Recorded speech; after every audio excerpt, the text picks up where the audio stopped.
बरसों पहले शिवपुर नाम के एक छोटे से गांव में अर्जुन नाम का एक 18 साल का लड़का रहता था। अर्जुन की जिंदगी जन्म से ही अधूरी थी। माँ उसे जन्म देते ही दुनिया छोड़ गई और जब वो सिर्फ 8 साल का था, उसके पिता हरिदास एक दिन जंगल गए और फिर कभी वापस नहीं लौटे।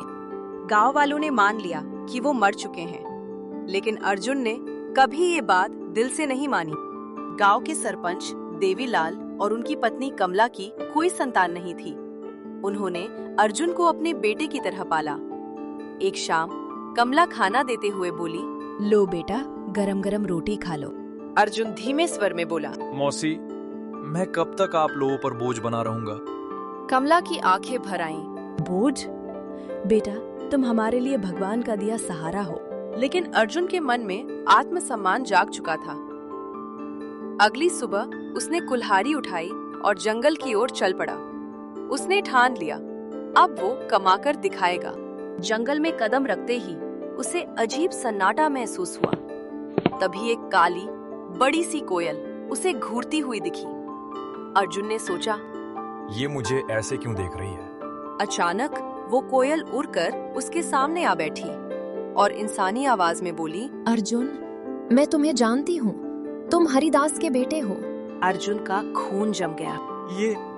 ये कैसे हो सकता है? कोयल बोली, मैं पहले इंसान थी, एक तांत्रिक के श्राप से कोयल बन गई और तुम्हारे पिता वो जिंदा है। अर्जुन का दिल जोर से धड़कने लगा। कहाँ है मेरे पिता? कोयल बोली, मैं बताऊंगी, पर पहले तुम्हें मुझे श्राप से मुक्त कराना होगा। डर के मारे अर्जुन वहाँ से भाग। अगले दिन उसका डर कम हो चुका था। उसके मन में सवाल था, अगर ये झूठ है तो गांव वाले मेरे पिता का नाम सुनकर चुप क्यों हो जाते हैं? वो फिर जंगल गया।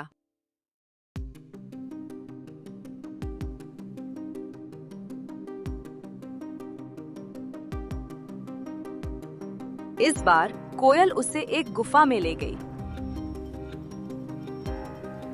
वहां एक संदूक रखा था।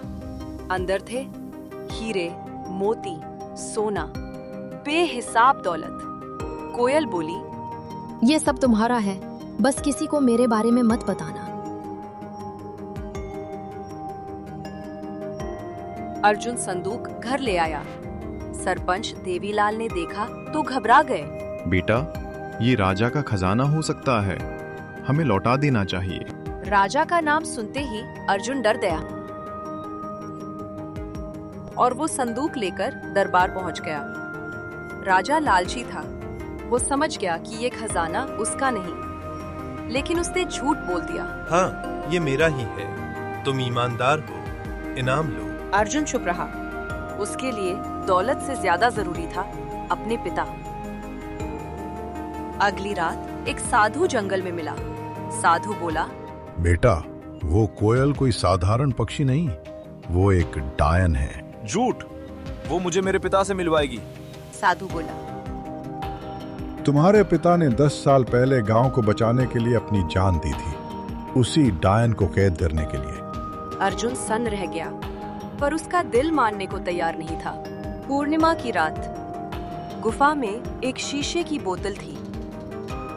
कोयल बोली, इसे तोड़ दो और मैं आजाद हो जाऊंगी। साधु और सरपंच छिपे हुए थे।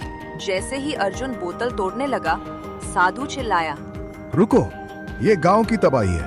कोयल चीखी, इनकी बात मत मानो। अर्जुन के सामने 2 रास्ते थे, सच्चाई या उम्मीद। उसने उम्मीद चुनी और बोतल तोड़ दी। तुरंत आसमान काला हो गया। कोयल एक भयानक डायन में बदल गई। अब कोई नहीं बचेगा। वो हंसी। साधु चिल्लाया, अब सिर्फ एक रास्ता है, कुएं में बलिदान। सब लोग कुएं की ओर चल दिए।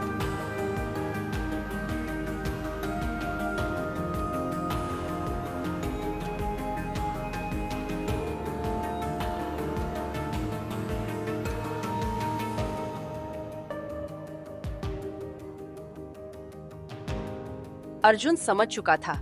उसने सरपंच की ओर देखा। आपने मुझे बेटे की तरह पाला, आज बेटा होने का फर्ज निभाने का वक्त है। और बिना एक पल गवाए वो कुएं में कूद गया। तेज प्रकाश हुआ। डायन फिर से कोयल बन गई, लेकिन अब बिना आवाज के। गांव बच गया।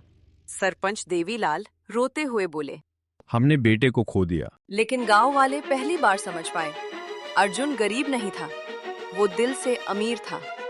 उसने दौलत नहीं चुनी, सच्चाई चुनी और अपने पिता की तरह बलिदान दिया।